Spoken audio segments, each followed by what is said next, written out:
Based on the activities in the fourth quarter with Antonio Shelton, he's been suspended, and we'll move on from there. One game, James? He's been suspended for 1 game. Questions for Coach? Hey, Coach, the NCAA, considering, likeness, images for players, what are your thoughts on that? And kind of in the terms of how important it is for your program to keep evolving to kind of keep up with everything? Yeah, the second part of your question, it's very important. We have to stay up to date and knowledgeable about everything, every aspect of college football. But yeah, as you can imagine, it just came out, I think, late today while we were still in meetings and practice. I haven't studied it enough to be able to sit here and have an educated conversation with you about it, but we will. I'll do my research and find out about it. But at this time, literally, I think Chris said something to me when we were walking out on the field about it. James, what is your recruiting schedule like this week, and how important is it to have an extra bye week to kind of do all the things you guys need to do recruiting-wise in the middle of the season? Yeah, it's important. There's no doubt it's helpful. I think it's important for the team. It comes at a good time for us. We've tough stretch, and it's come at a good time for us. So excited about that in terms of a rest and recovery perspective for the team. The first bye week wasn't really a bye week for our guys. They didn't get any time off because we had a Friday game following it. So this will be good. Guys will get a chance to spend some time with their family. Guys will get a chance maybe to go see a high school game or whatever it may be. The coaches will all be out. Some coaches are leaving Wednesday night.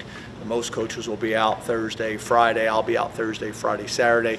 Have the Renaissance dinner Wednesday night, or I would have went out Wednesday night, so I'll go out Thursday morning, be out all day Thursday, all day Friday, and then all day Saturday, and then get back, and then we're back to normal work week for us with a Sunday practice. Obviously, we gain a little bit on Sunday because we won't have to do any corrections from the previous game, so we'll gain an extra couple hours, which will be valuable. James, how would you evaluate Jason Owens' performance so far this year, and what has he kind of brought off the field as well? Yeah, he's doing a really nice job. As we all know, there's been a buzz about Jason, really since he arrived on campus. He's very athletic. He's getting better all the time. I think his ceiling is really high because hadn't really played a whole lot of football, so his opportunity for growth is dramatic. But he's been really good. I think early in his career, like a lot of guys, probably a pass rush specialist that is growing into more of a every down player, every down defensive end as the season goes on. Obviously, he's big, he's strong, he's physical, he's got a chance to be everything you want. But him and Coach Spencer have worked really hard. He's had great leadership from the vets as well. But we're very pleased. He's probably further ahead of schedule than we probably anticipated. I thought all the excitement buzz that he got this summer based on measurables and those types of things is good. But at the end of the day, it's about what you do on the field, and you got to be able to translate it. And he's shown that he's been able to do that. So it's been great for our offensive line. The competition between our line and our D line, it's made everybody better. Coach, given the two injuries to two high school players over the weekend, you had a chance to reach out to any of the parents and coaching staffs? No, but we are.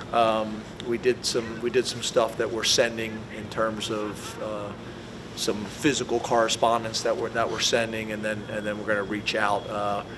I know Coach Pry has talked to the one coach because I want to make sure I'm doing what the coach wants me to do and what the community wants me to do. But we're obviously very aware.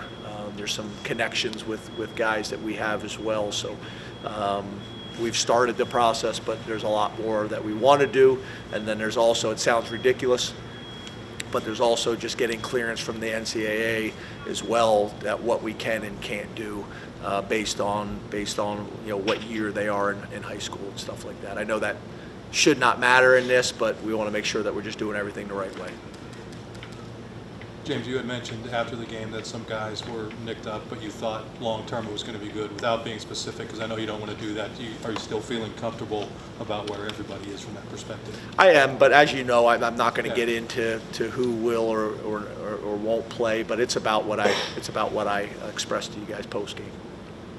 James, the development of your number 3 quarterback, how do you feel like that's progressed now that you've kind of gotten to see those guys a little bit more? It's been good. These have been great for them. We've decided to go live a little bit more than what we've done in the past because both of them have the ability to make plays with their feet. And, if you don't do that, you're really limited in terms of an evaluation because it's such a big part of their game. So it's been good. The fact that there's 2 of them splitting reps, it's not a whole lot of live reps that they're getting anyway, but there's some weeks where it's Taquan and there's some weeks where it's Michael. And then we've been fortunate where we've been able to travel those guys pretty much every week. So they're gaining that experience, being on the sideline, watching adjustments, hearing conversations, in the hotel, understanding the expectations and the standards with the test and tip sheets and just all of it. Whenever we can travel the quarterbacks, we try to do it because there's just so much more that goes into it than just what happens on game day on Saturdays. James, assuming Antonio's going to be gone, PJ must have assumed he's going to take a step forward. He's pretty much been a part of that starting rotation essentially, but how has he developed as a sophomore, and where's your confidence level in him taking on maybe that first team role this Yeah, our confidence is high. Just like you said, we viewed him basically as a starter for us anyway. We think Rob can handle more reps. We think PJ can handle more reps. And I think that's how it'll play out. You'll see those guys play a little bit more reps. And then I think, guys like Judge, he played the last game. We see him up in his reps a little bit. We see most of those reps being split up between Rob and PJ. James, what have you seen or know about Minnesota? And do you have a relationship with PJ? Yeah, we know Minnesota, fairly well. Obviously, at this point of the season, there's been enough crossover games that you've seen them. There's been enough that you've seen on TV. I got a relationship with PJ. When I was at Vanderbilt, he came out and visited us. Got a chance to get to know him then, and then we've kind of stayed in touch ever since. I know PJ both personally and professionally. He's obviously done a great job now at Western Michigan, and then obviously at Minnesota. I know his wife, very well. I know PJ very well. I'm impressed. So when I watch them on tape, the thing that I think they're doing a good job is they know how to win. Early in the season they had to battle, but they found a way to get the win. And they're playing winning football on offense, defense, and special teams. They protect the football. They're very efficient on offense. Defensively, they're playing fast and aggressive. They play hard. And on special teams, they're doing what's necessary to win as well in terms of protecting the football and playing field position when they need to. They're playing to the strengths of their team. He probably puts a little bit more of a premium on time of possession, especially with that offensive line. Some of those guys we recruited as well. So there's some awareness there as well. I know the offensive coordinator I've known for a long time. He's a PA guy. The defensive coordinator is a PA guy. I try to track all the PA guys. I'm always aware of the PA guys. Their corners coach was with us at Vanderbilt, was on our staff at Vanderbilt. So there's a decent amount of familiarity there. But more than anything, they're playing smart, disciplined, Big Ten style football. And obviously, I could imagine there's probably a buzz there in that city right now, and we're looking forward to going and playing. I haven't been there.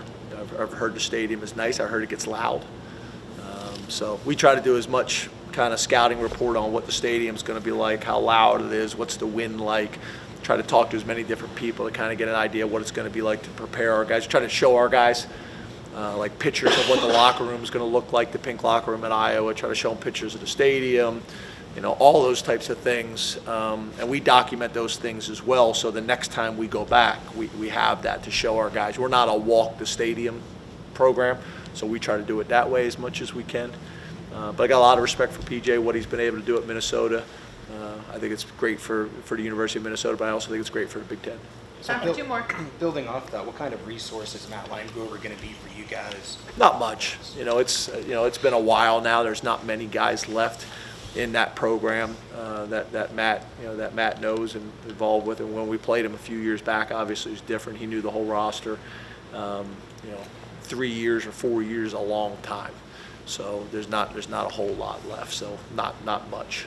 not much. If I'm an offense and a defense does something that starts to slow me down, is the offensive response to that to execute what you're doing better, or is it to kind of adapt in a way that makes the defense change again? So, repeat the question, I'm sorry. If I'm an offense and the defense starts to slow me down to continue to move the ball, do you have to adjust what you're doing or just execute what you're trying to do better? Yeah, I think that's a good question. I think it's probably a combination of both. I think you're going to have your base plays that you're going to run each week no matter what, and those come down to execution. Then you have your game plan specific plays that you're trying to challenge and expose the defense's weaknesses. Then obviously when they adjust, then we have to have our answers. So if they are adjusting and playing more quarters, or they're adjusting to playing more two, or they're adjusting to doing something to take away what we're trying to exploit early in the game, then we have to be able to go to those things. So that's where you get into a situation where you may call a few things that weren't necessarily on the game plan, but you feel comfortable with your guys that, hey, we can go back. Remember, we did this against school X in week 2. They're giving us a similar issue, whether it's a bracket coverage or whatever it may be, a larger dose of cover 0 than we were expecting, then we're going to have to go to our cover 0 beaters or our bracket beaters or whatever it may be. So it's a combination of both. Ultimately it's about executing your base offense better than they execute their base defense. That's always on offense, defense, and special teams. And then obviously you need to have your weekly adjustments that you're trying to attack. They're going to have a blitz probably that we haven't seen before. We're going to have a scheme probably they haven't seen before. And then what are the adjustments that we both make from there?